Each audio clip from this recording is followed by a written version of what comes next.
రాజకీయాల్లో గెలుపోటములు అన్నది చాలా కామన్.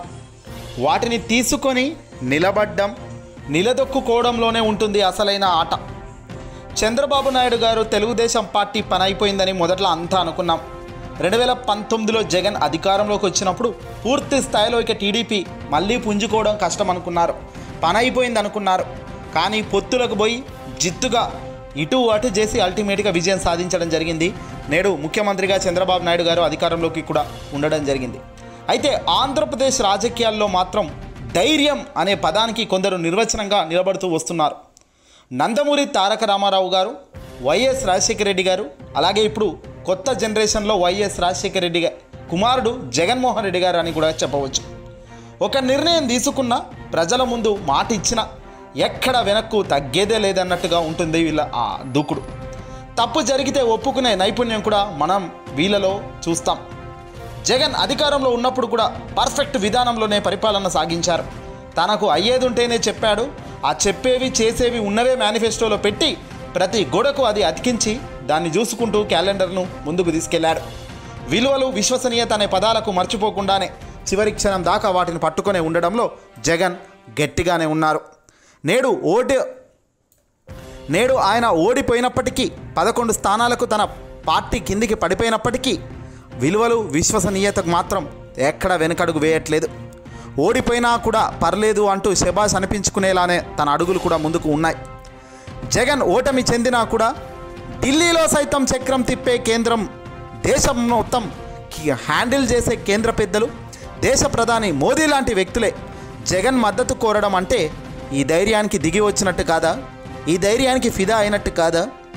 దేశ ప్రధాని నరేంద్ర మోదీ లాంటి వ్యక్తులు ఈరోజు ప్రధానమంత్రిగా 3వ గెలిచి ఏకంగా ప్రమాణ స్వీకారం కూడా చేశారు.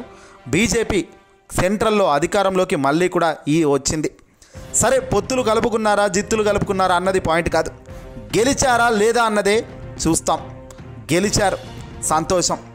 చివరకు గెలిచిన వెంటనే జగన్మోహన్ రెడ్డి గారి మద్దతు కోసం జగన్మోహన్ రెడ్డి గారికి కేంద్ర పెద్దలు ఫోన్లు చేశారంటేనే ఇక్కడ దిగొచ్చేశారు కేంద్ర పెద్దలు. ఇక్కడ చాలా కీలకమైన పాయింట్ ఒకటి గమనించాలి ప్రజలు కూడా. ఇక్కడ ఆంధ్రప్రదేశ్లో జగన్ ఓడిపోయినప్పటికీ దేశవ్యాప్తంగా మాత్రం అతిపెద్ద రాజకీయ పార్టీలలో తొలి 5 స్థానంలోనే జగన్ వైఎస్ఆర్సీపీ పార్టీ 5వ స్థానం కైవసం చేసుకుంది.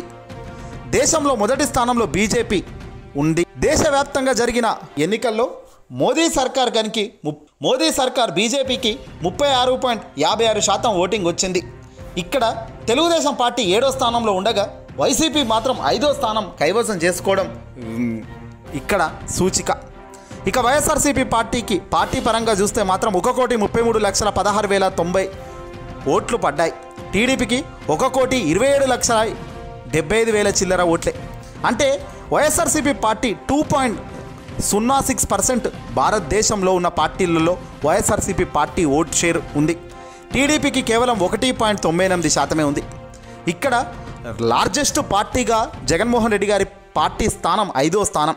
మొదట బీజేపీ, రెండోది కాంగ్రెస్ పార్టీ, ఆ తర్వాత సమాజ్వాదీ పార్టీ, ఆ తర్వాత డిఎంకేనో ఏదో ఉంది, ఆ తర్వాత లాస్ట్కు అల్టిమేట్గా జగన్మోహన్ రెడ్డి గారి పార్టీ వైఎస్ఆర్సీపీ పార్టీ అయితే ఉంది. సీట్లలో వాళ్ళు సాధించకపోవచ్చు, కానీ లోక్సభ స్పీకర్ ఎంపిక విధానంలో మాత్రం కేంద్రం జగన్కు ఫోన్ చేసి మద్దతు కోరి జగన్ మద్దతు తెలిపింది కేంద్రంకు. ఆ తర్వాత మనకు తెలిసిందే, మోదీ అడిగిన వెంటనే జగన్మోహన్ రెడ్డి గారు సైతం ఓం బిర్లా స్పీకర్గా ఎన్నుకుంటున్నాము, ఓం బిర్లా గారిని వీళ్ళకి మద్దతు ఇవ్వండి అంటే పార్టీ పరంగా మద్దతు అయితే కేంద్రంకి ఇచ్చారు. ఏదేమైనప్పటికీ కూడా ఓటమి చెందినప్పటికీ కూడా, ఓడిపోయినప్పటికీ కూడా కేంద్రంకు జగన్ మద్దతు లేకుండానైతే ఓం బిర్లా స్పీకర్ను ఎన్నుకునే దానికి అవకాశం లేకుండా పోయింది. అంటే దీన్ని బట్టి అర్థం చేసుకోండి, ఓడిపోయినా గెలిచినట్టే కదా జగన్. ఓటు బ్యాంకు బలంగానే ఉంది కదా.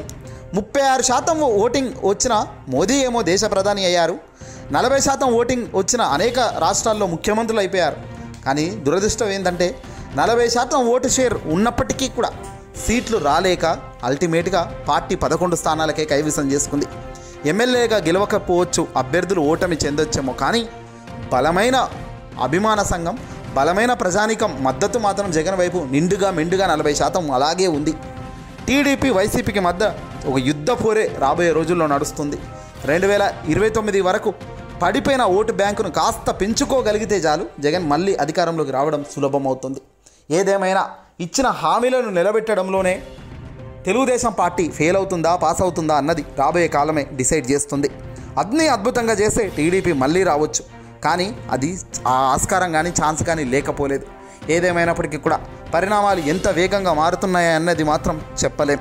రాజకీయ సమీకరణలు, రాజకీయ వేవ్స్ ఎప్పుడు ఎలా ఉంటాయో కూడా ఎవరం ఊహించలేం. ఈరోజు అంతా ఓకే అనుకున్నట్టు రేపు ఉండదు.